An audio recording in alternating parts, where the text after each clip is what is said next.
big players are buying up cafes everywhere. But Maker, they've stayed independent and built something truly rare. I caught up with John, the co-founder, to talk all things independent coffee.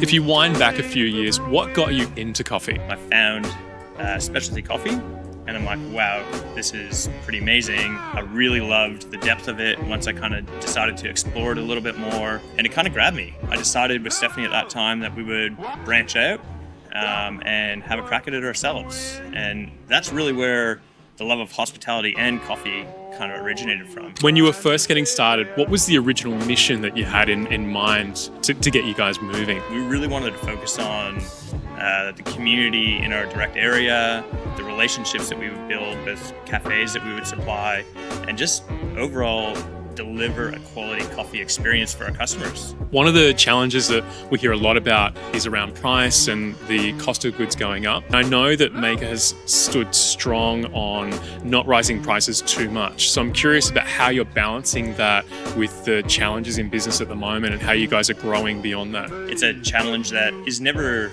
going to stop being there. You know, we're always checking in on our costs. The more organized we are, the less risk we put ourselves in.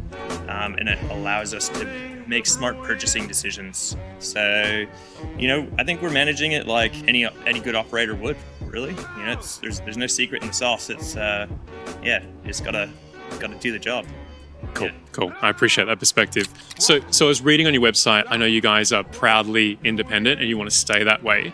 I'm curious as to why it is you've made that to be your statement in public. For us, it's 100% control of the product. That's kind of what drives us to continue on in this business as well. You know, I think if we race to create the cheapest product we can so we can get more business through the door, that is a model that works for sure.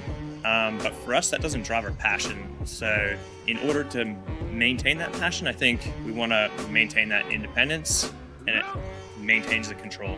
We always say we're quality focused, relationship focused. As you grow, you end up wearing a lot of different hats, right? Maintaining that vision and that focus can become quite hard. How we're overcoming that is by really working with quality people. You know, it's not a one-man show anymore. And it's a team that's really forging ahead to kind of maintain that stability and maintain the independence of Maker. There you have it. Maker proves that independence can still win, even while